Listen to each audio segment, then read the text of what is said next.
We're going to actually download and install Python 3 from python.org on a Macintosh.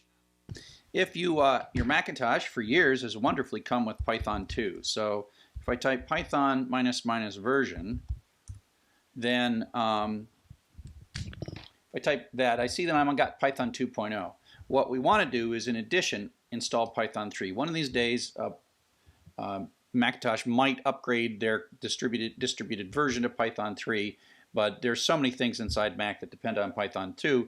I'm going to expect that it will always be named Python 3, which is what we're going to call it in a second. So here I am at the python.org downloads, and I'm going to download Python 3. You click here, and I've actually got it sitting here in downloads already because I always do that. And so, I'm going to install this. There is the installer. I'm going to say continue, continue, continue. Of course I agree. I read all that really fast, and now I'm going to install it.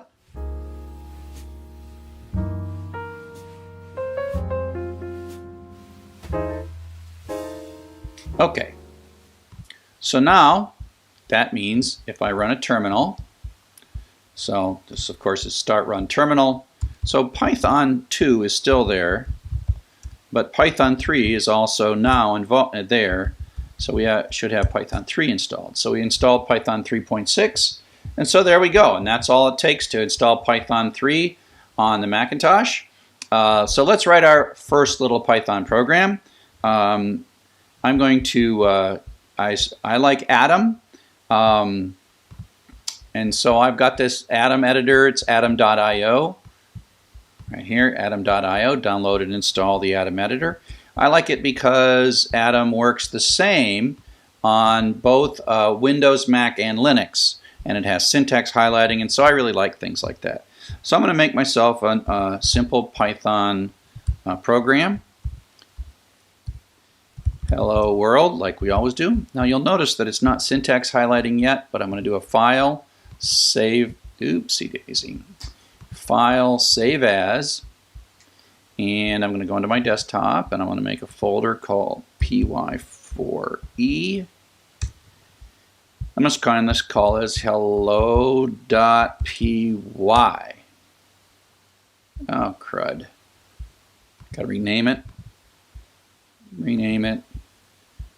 I ended up with 2 dots. Hello.py. There we are.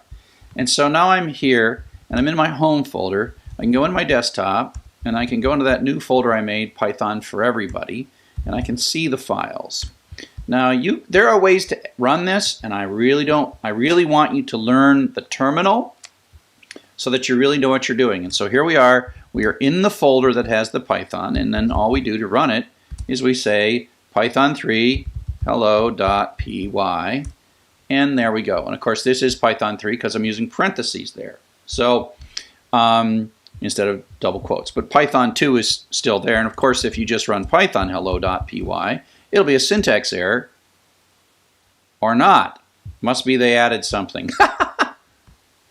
Yeah, because Python is still version 2, but apparently they allowed print in the latest version of Python 2. So away we go. Okay, so again, thanks for watching. I hope this was helpful to you to get Python 3 installed on your Macintosh.